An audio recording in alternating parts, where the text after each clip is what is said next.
Assalamualaikum warahmatullahi wabarakatuh. Saudara sekalian, apa khabar semua?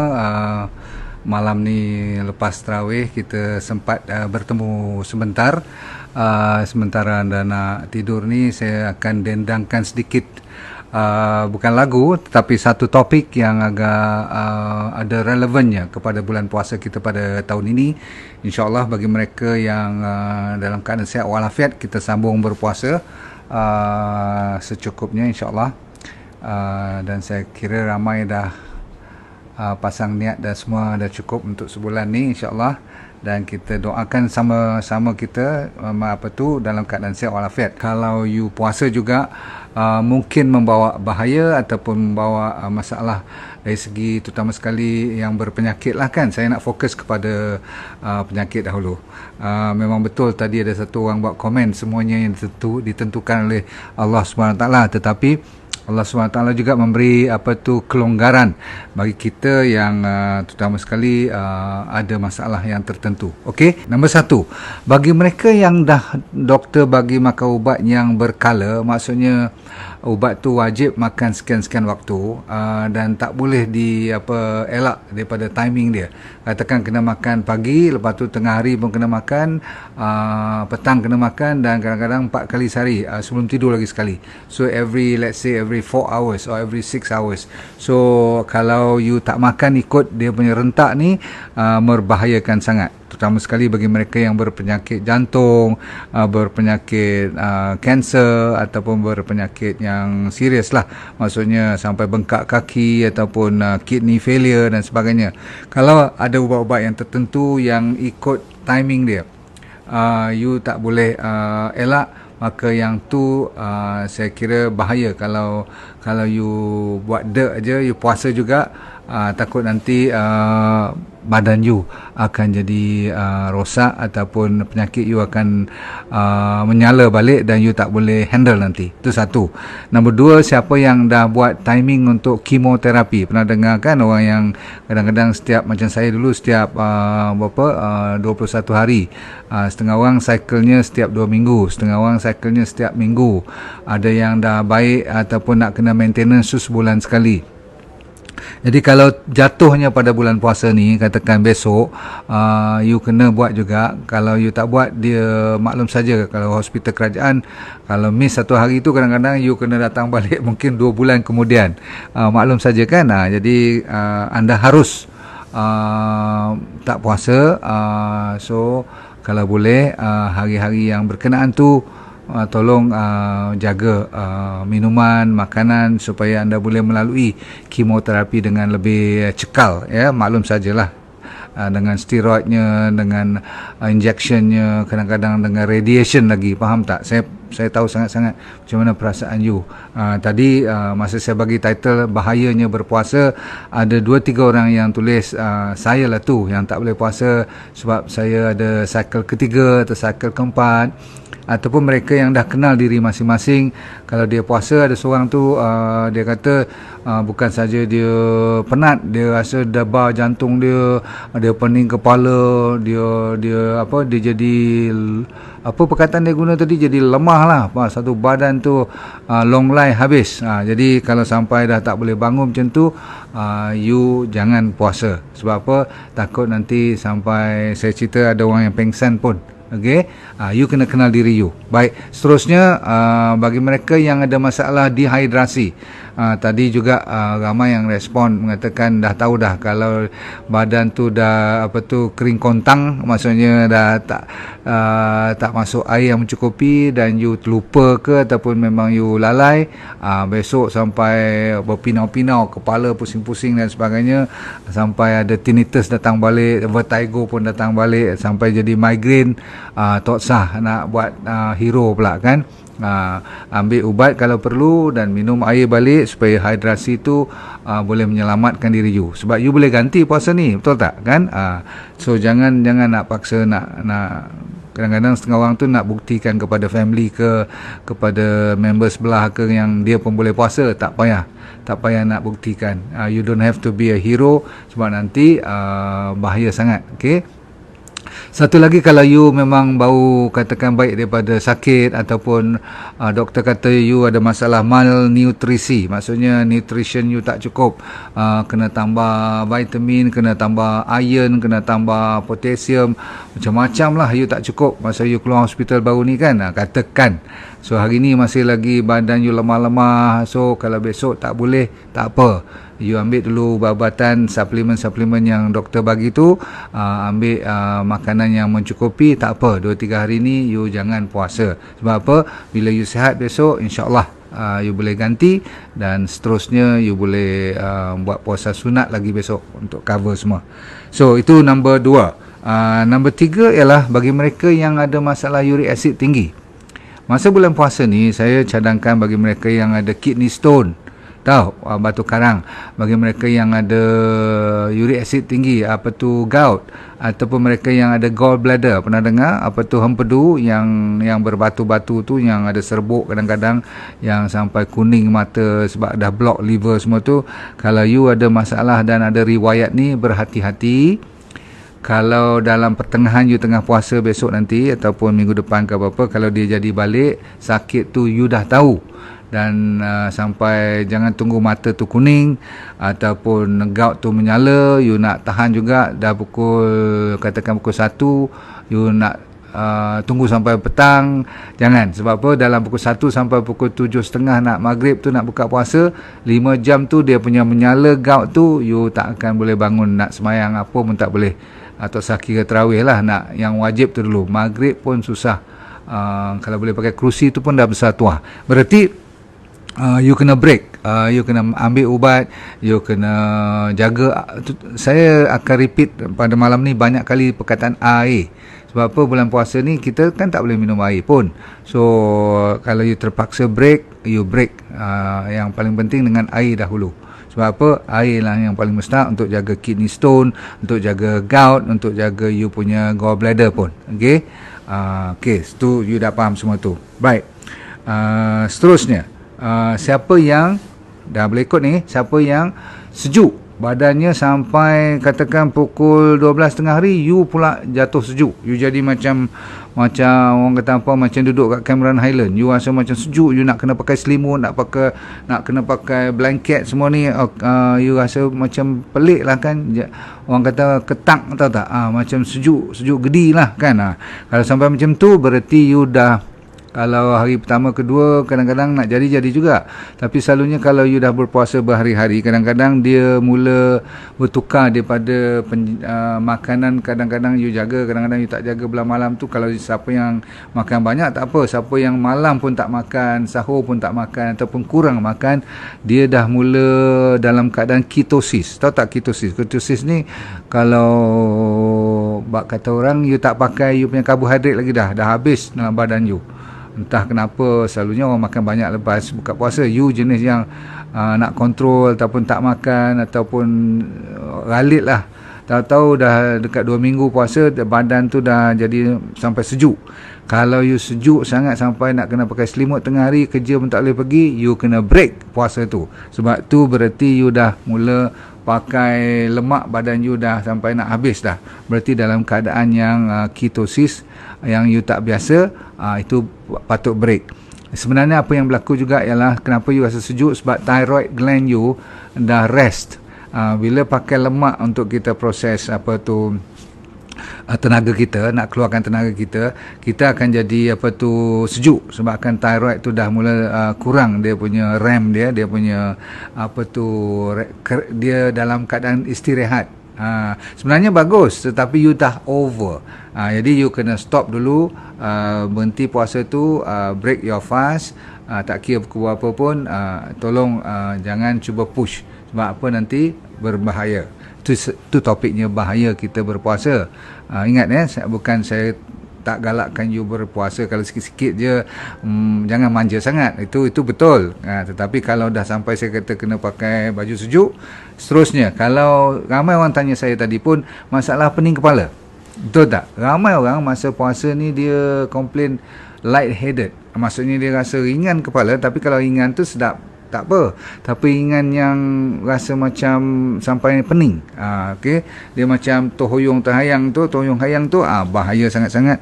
Sebab apa? Body you, otak you, terutama sekali minggu pertama lah, hari-hari yang awal-awal ni, besok lusa ni, kalau you jadi macam tu, otak kita tengah mengadaptasikan, melazimkan dia punya selalunya duk makan. Kan pagi, you tahulah kita makan apa kan. Ada yang jenis yang kalau tak kena nasi lemak tak boleh, tak kena roti canai tak boleh. Standard operating procedure dia ada SOP dia. Dia punya teh tarik sekian. Jadi orang yang kedai kantin tu dah tahu dah. Kalau mat ni datang, hang bagi 1, 2, 3. Siap, betul tak? Kalau dah body duk biasa 11 bulan macam tu, besok lusa kalau you mula ni, selalunya 3 hari pertama dia buat perangai. Jadi kalau boleh tahan-tahan, kalau tak boleh tahan sampai muntah, sampai loya, sampai you tak boleh bangun, yang tu you kena break you punya puasa, faham? Sebab kalau you terus puasa, nanti nak balik daripada office kena orang lain bawa kereta pula, faham tu? Okey. Seterusnya, yang ni pun ramai orang kena. Kalau boleh tahan-tahan dulu, cuba cek dulu. Tapi kalau rasa bisa sangat, stomach acid, maklum saja bila you berpuasa, kadang-kadang body kita tu jadi acidic sedikit. Sebab maklum saja kan kita tak cukup air selalunya, dan kita tak makan ni lah waktu siang ni. So acid kita tu meningkat sedikit. So you akan dapat masalah seperti heartburn, sakit di ulu hati ni, macam gastrik lah, atau setengah orang macam GERD, dapat balik reflux kan. Dan selalunya sakit bahagian abdomen, sakit perut lah. Sakit kadang-kadang sampai memulas-mulas, macam saya kata lagi sekali tadi, setengah orang sampai dia muntah balik pun, sampai dia jadi loya pun. Kalau macam tu, saya cadangkan you kena you kena pastikan yang you break, ataupun you tak sah puasa hari tu, you makan macam biasa, tetapi jangan makan banyak. You mesti makan secukupnya sahaja, bukan makan balik macam you tak puasa. Faham tu? Ni bulan puasa, you makan cuma untuk menyelamatkan diri you. Berarti you masih lagi mirip kepada puasa. Maksudnya cuma minum air, kalau terpaksa makan sedikit, kalau boleh pun pilih cuma buah-buahan atau sup-sup sayur yang sihat-sihat lah. Tak boleh lah mentang-mentang saya kata tak payah puasa, berani satu, tak boleh lah macam tu, faham tak? You kena sampaikan badan you rasa segar, dah tak ada pening lagi, ataupun tak ada sakit perut lagi, ataupun you kena makan ubat. Yes, saya rasa you pun dah boleh mengerti apa yang saya sebut, faham betul-betul. Jangan salah hari bulan. Okay.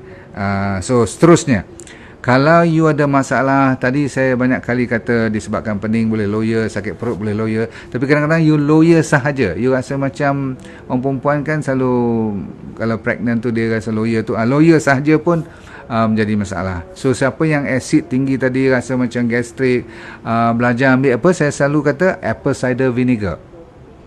Masa you nak break you punya fast tu, masa you nak berhenti puasa tu kan, you kena ambil saya kata tadi, apple cider vinegar.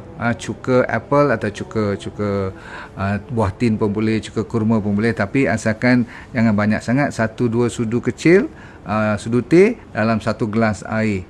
You minum, sip sikit. Lepas tu mungkin ambil buah sikit. Bila you dah lega, cukup. You continue macam orang berpuasa juga. Saya tak suruh you balik makan macam sebanyak bulan you tak puasa. Ni bezanya antara yang saya kata jangan berpuasa ni, bukan bererti you makan banyak dan tibai apapun.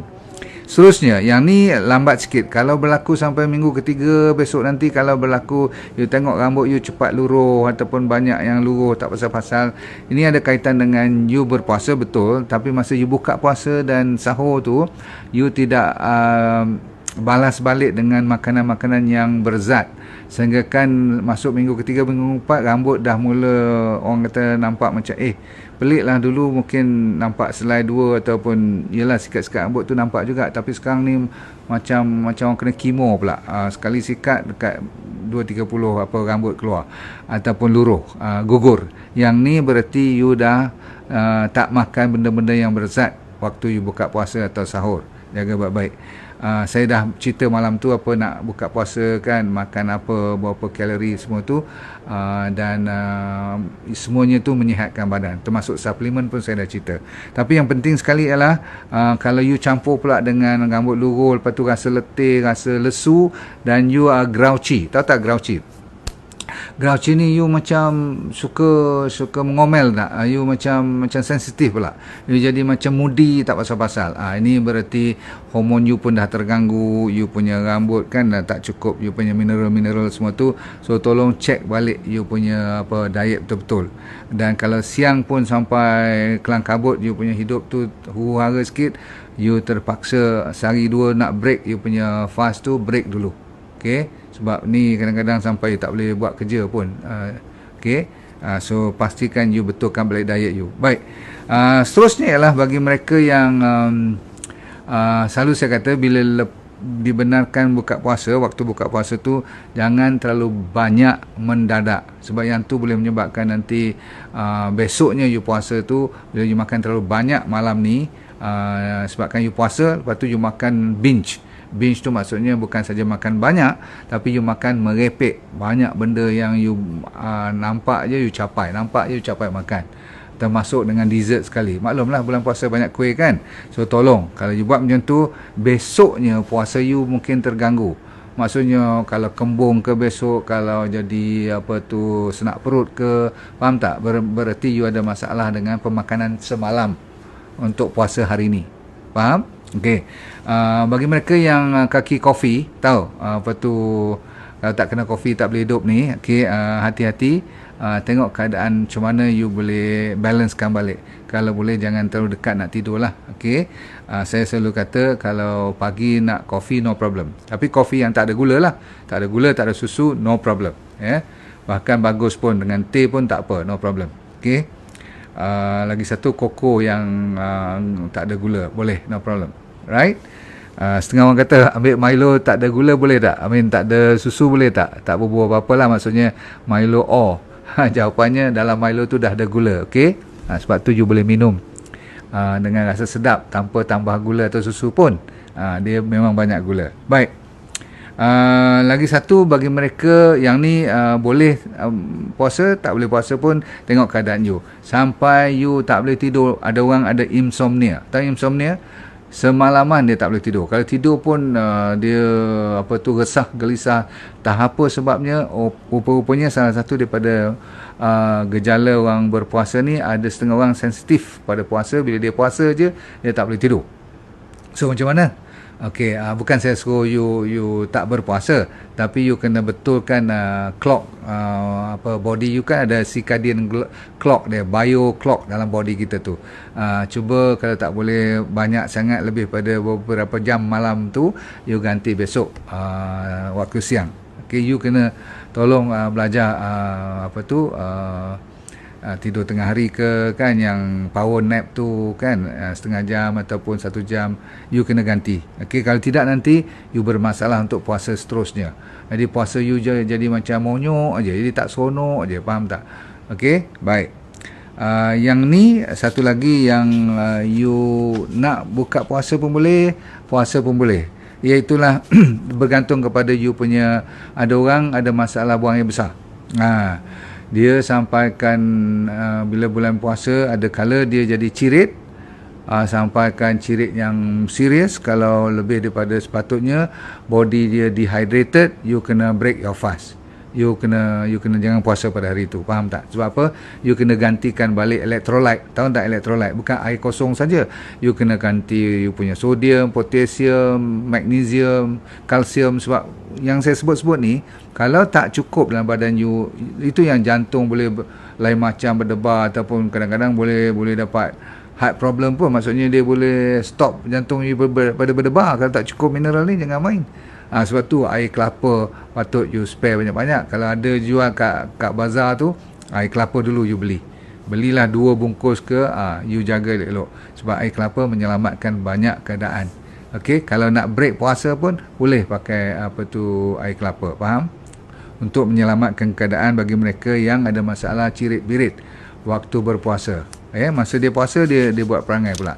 Itu yang cirit-birit. Kalau yang constipate, Kalau yang sembelit, macam mana? Okey, sembelit saya rasa masih lagi boleh berpuasa. Tetapi kalau sampai 2-3 hari bermasalah, maksudnya you selalu hari-hari minimum sekali pagi atau 2 kali ke, satu hari tu, sekarang dah 3 hari 4 hari dah tak boleh lagi, sampai nak merah muka, badan bila tak buang air besar, you faham lah, tak sedap je kan. So selalunya air merupakan yang mustahak. So kalau you terpaksa minum sampai berkali-kali supaya dia melawaskan buang air besar you, untuk hari tu tak payah puasa. You kena ambil banyak bahan-bahan yang liquid, faham tak? Termasuk sup, termasuk air, termasuk lemon, ya, supaya you senang. Dan banyak kena makan serat lah. Oh sorry, kalau constipate jangan makan serat, saya lupa pula. Ambil makanan-makanan yang lembut supaya senang proses untuk buang air besar. Very important.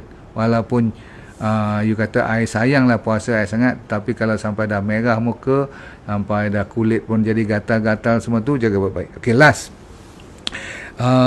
Sebelum saya sambung last kali ialah tentang masalah orang pregnant, yang tu kita bahas atau kita bincang sekejap lagi, tapi saya habiskan last ni tentang sickness, penyakit. Penyakit apa pun, kalau dia lebih teruk waktu you berpuasa, you harus break. Contoh kalau diabetes, suddenly you kena hypoglycemia, you kena attack sampai berpuluh-puluh, you tahu kan, sampai selalunya you tak boleh bangun, dah orang kata sejuk satu badan, dah macam memang nak pengsan dan akan pengsan pun, you dah tahu. Jangan melawak. Sebab apa? Boleh bawa maut, ya. Kalau hypoglycemia, low blood glucose yang terlalu rendah, body kita boleh jam. Bukan takat pengsan saja, kan, faham tak? Takut nanti tak ada orang jaga you, bawa maut pula nanti. So penting sekali orang yang ada diabetes stand by all the time, coklat ke, biskut ke, apa-apa ke, air ke yang ada sikit gula pun tak apa, supaya you tidak bermasalah. So tak kira masa mana pun, kalau you siang kena ambil air tu, you kena ambil lah air tu. So break you punya puasa. Diabetes very very important. Sama juga yang berpuasa, lepas tu you tengok blood pressure you melangit tinggi, you kena break. Okay, tengok ubat you kali terakhir makan bila, ataupun you tak cukup air. Selalunya tak cukup air pun membawa kepada kenaikan blood pressure. Lagi saya dah cerita gout tadi kan, apa lagi, penyakit autoimun. Kadang-kadang waktu you berpuasa ni, sepatutnya dia memperbaiki keadaan. Walaupun saya kata semua ni bahaya, tetapi saya juga bagi tahu 2 malam lepas yang semua penyakit ni seharusnya pelan-pelan, bila you puasa sehari demi sehari, minggu demi minggu, you akan banyak improve. Sebab dia keluarkan stem cell baru, dia boleh reverse banyak penyakit. Saya bagi hampir dekat berapa belas tu, 17 keuntungan bila you puasa. Tetapi ada sebahagian daripada anda yang dia semasa nak baik pun ada konsep healing crisis. Pernah dengar healing crisis tak? Dia berkrisis, maksudnya sebelum dia baik, dia nak detox dulu, you akan jadi, orang panggil, lebih merah atau lebih keluar ruam-ruam tu, lebih gatal daripada biasa. Kadang-kadang dia boleh macam tu bulan-bulan puasa ni, sebab dia nak detox kan. Puasa tu boleh mengeluarkan bahan-bahan yang toksik, boleh menggantikan sel-sel baru. Ada perkataan dinamakan autophagy. Autophagy tu maksudnya, kan saya kata macam surat khabar lama diambil oleh lori-lori itu, digantikan. Itu proses tu masa puasa memang menjadi-jadi. Jadi dalam proses nak membaharui protein-protein lama atau sel-sel yang dah mati, yang berkarat tu, kadang-kadang dia jadi balik. Jadi masa tu you perlukan air. Nampak tak? Saya ulang perkataannya, air. Dan sayur-sayuran dan buah-buahan. Dia tak peduli dengan gula, dia memang benci sangat. Dia tak peduli tentang you punya susu, dia memang takut pula. Dan daging-daging yang berat. Okay, dia kalau boleh nak rehat. Sebab tu bagusnya bulan puasa ni you banyak patut dapat keuntungan. So kita janji tadi nak tutup dengan pregnancy. Orang yang pregnant, macam mana pendapat anda? Dan yang menyusui baby. Dua senario ni bergantung. Kalau you dah ada pengalaman, anak yang ketiga, keempat, dan you boleh puasa, anak pertama boleh, anak kedua boleh, you tahu kekuatan you, dan baby you pun semua sihat, you tahu cara makan you pun terjamin, you boleh continue puasa. Tapi katakan you anak pertama ataupun tak ada pengalaman ataupun pengalaman lepas, sejarah mengatakan you tak boleh berpuasa, janganlah berpuasa. Sebab apa? Dia nak menyelamatkan dua. Satu, ibu, nombor dua, baby tu, janin dalam kandungan. Dan memang diharuskan you tak berpuasa. Terutama sekali pada 3 bulan pertama. First trimester tu very important. You tahu kan baby di di semua pertumbuhan semua tu, dan jadinya organ-organ dalam perut ibu kita tu 3 bulan pertama lah yang paling mustahak. Kalau jadi apa-apa masa 3 bulan pertama tu, siapa nak tanggung nanti? Kesian baby tu. Faham tak? Okay, so you kalau 3 bulan pertama ada banyak sangat loya you, sampai morning sickness you, mabuk pagi tu kan, so sampai muntah-muntah, jadi body you tak cukup mineral dan vitamin, air pun tak cukup. Macam mana nanti baby tu nak selamat kan? Dan anda sendiri pun tak bertenaga. Jadi bayangkan apa yang berlaku. So selamatkan keadaan, diharuskan you jangan puasa. Betul tak? Siapa pula yang dalam keadaan mengandung ni, berat badan you turun. Orang kalau mengandung, ialah kalau puasa memang berat badan turun. Betul tak? Seharusnya. Ada orang naik pula kan. Tapi kita cerita yang kalau you pregnant, dia kan ada setiap bulan kita pergi check dengan doktor check. Yang penting berat badan, betul tak? Sebab kita nak tengok baby tu dan you punya persediaan tu naik tak. Selalunya berat badan tu harus naik secara yang setimpal dengan berapa bulan. Tapi kalau dia turun, masa you ni pula nak puasa sebab you nak mempertahankan you punya kewajipan you, tak sah. Okay, sebab apa? Hilang berat badan merupakan petanda yang tak sihat untuk mama-mama yang tengah pregnant ni. Faham tak? Okay. Lepas tu kalau you ada kurang kencing dan you senang sangat dahaga. Jadi you bayangkan kalau you dahaga, baby you lagi dahaga. You kurang kencing, maksudnya body you kering dan baby kita tak cukup hydration. Okay, jaga baik-baik. Lepas tu senang pula dapat UTI, urinary tract infection. Bagi mereka yang perempuan ni yang pregnant, yang jarang kencing, bahaya sangat. Lepas tu you pening, tadi saya dah cerita, pening ni lain pada pagi punya mabuk. Itu morning sickness. Tapi pening petang, malam semua you pening, tolong. Okay, kalau boleh puasa pun hari tu you kena break juga. Sebab apa? Takut you jadi hypo. Pregnancy ni kadang-kadang boleh dapat diabetes pun. Kadang-kadang you tak cukup zat makan pun, nak jaga baby lagi, nak jaga 2 orang punya makanan. Lepas tu kalau you tengok-tengok dalam 5-6 bulan tak apa lagi, bila masuk 7 bulan ni baby tak gerak pula. Bukan tak gerak, kurang gerak. Kalau tak gerak bahayalah.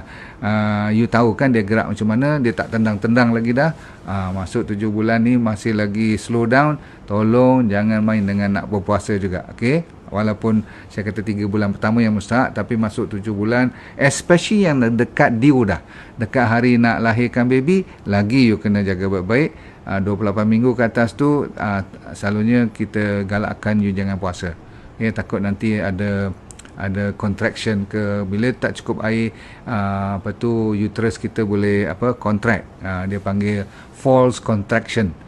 Maksudnya kontraksi yang palsu. Bukan baby tu nak keluar sangat, tapi disebabkan keadaan fiziologi you. Ini semua tak boleh puasa. Okay? Lepas tu satu nasihat untuk suami pula. Para suami yang ada COVID syndrome. You tak pernah dengar tu. COVID syndrome ni macam ni. Isteri yang pregnant, you yang muntah-muntah pagi. Isteri yang jadi mak buyung, you lebih merajuk lebih pada mak buyung. You jadi emotional pula. You pula jadi lawyer. You pula jadi macam gelisah. Memang masalah seks tu lain cerita lah. Tapi masalah mak inilah, wife you pregnant, dia naik berat badan, you pun naik berat badan. Dia makan untuk jaga 2 orang, you pun makan untuk jaga 2 orang pula. Ni kadang-kadang orang panggil simpati kehamilan. Wah, nama dia. Ada orang mood pun, you pun dapat insomnia, sakit belakang macam you yang 8 bulan bawa, padahal you tak ada baby apa pun. Memang ada kes-kes ni, sampaikan ada nama pun, COVID syndrome, COUVADE. Ni pelajaran baru untuk anda lah kan. Dulu orang kata berkenan, orang panggil, dia ikut-ikut, saya tak tahu nama orang kampung dia panggil apa ni. Tapi apapun, orang lelaki ni kalau dah sampai you pun lawyer, you pun muntah-muntah, you pun tak boleh puasa. Pasal apa? Nanti pelik kan you pergi office you yang layu, you yang wek tak pasal-pasal. Okey. Ada kes-kes macam ni. Baik. Cukup dulu untuk malam ni. Yang penting saya nasihatkan, kalaupun tak berpuasa, yang penting you kena terus jaga you punya hydration. Very important. Ramai orang lupa, mentang-mentang dia tak puasa hari tu, dia buat dek je, terlupa. Baiklah puasa, betul tak? So maksudnya you kena jaga electrolyte you. Saya kata contoh tadi, air kelapa, air lemon. Okay. Kalau tak pasal pregnancy, you boleh ambil herba-herba yang bagus-bagus, seperti apa tu, turmeric, garlic, dengan ginger, semua tu boleh kan? Dan jangan lupa pada DND diet yang saya selalu pelopori. InsyaAllah kalau masa tak puasa ke puasa pun, bila dah buka puasa, ikut balik DND diet sedekat mungkin. InsyaAllah you akan selamat untuk berpuasa seterusnya besok. Ingat, kalau puasa tak semestinya you makan sebanyak masa bukan puasa. Maksudnya bulan yang bukan puasa. Selalunya orang ganti balik malam dan sahur tu, dia kalau setiap siangnya makan 2,500 biasa-biasa, breakfast, lunch, dinner dengan makan petang semua, sekarang dia nak balas balik. Tak boleh you kena ambil cuma lebih kurang 1,200. Kalau dapat kontrol 1,300 kalori sampai sahur tu, you are doing very well. Saya mengharapkan you dapat manfaat yang maksimum. Okey. Salah satu petunjuknya apa? Berat badan turun lah kan, kepala lebih ringan, you punya pemikiran lebih cantik, so please. Dan akhir sekali ialah you kena belajar, kalau tak you rasa tak balance dan pemakanan you, selalunya macam saya ambil suplemen. Okay, saya ambil saya kata apa tu, Sacha-Inchi oil, RX Lite, dan selalunya fiber up lah untuk meyakinkan serat kita cukup. Dan kalau kita ada D3K2 pun bagus. Vitamin C tu seharusnya datang daripada buah-buahan dan sayur-sayuran you, cukup dah. Okey, banyakkan air lemon, banyakkan minuman air teh, tapi yang paling penting garam dan air kosong, minimumnya berat badan kali 30. Saya ulang, berat badan kali 30. Baik, cukup pada malam ni. Saya kadang-kadang nak balik ambil dia punya apa tu, aura tu, bagi segar sikit. Okey. Mulai besok kita bersempena dengan Ramadan Mubarak ni, saya buat sedikit cenderahati untuk mereka yang order. Ada promosi di start daripada besok sampai 30 hari bulan. Kita memang bulan puasa ni kita selalu buat nak bagi you dapat sedikit. Kalau you beli package tu, saya bagi bag untuk pergi shopping sikit lah. Bag ni bag yang canvas saya lukis tu, saya buatkan bag ni, ada DND punya logo kat sini, dan kita bagi juga angpau pack. Tak ada angpau lah dalam ni, tapi ada dia punya sampul dia. Ni pun lukisan yang saya lukis sendiri. InsyaAllah saya kongsi dengan you. Ini dia, kita bagi satu stack setiap kali you order. Tengok dalam kita punya website tu, type DND Academy pun boleh, kat Shopee pun boleh, kat partner-partner kita dalam ni pun boleh. Okay, so kita mulai besok, dah ada promosi, so jangan lupa ambil kesempatan. Dan saya ucapkan selamat menjalankan ibadah berpuasa. Semoga anda mendapat berkat dan mendapat maksimum pahala pada tahun ini. InsyaAllah, kita tak tahu tahun depan kita ada lagi tak, maka kita sama-samalah mendoakan, dan sambil tu berilah senyuman yang terindah kepada sesiapa saja yang you jumpa. InsyaAllah. Jangan lupa, kalau bahaya berpuasa, jangan paksa diri. Okey, yang lain terus berpuasa dan banyak semangat. Okey, terima kasih. Assalamualaikum warahmatullahi wabarakatuh. Bye. Terima kasih.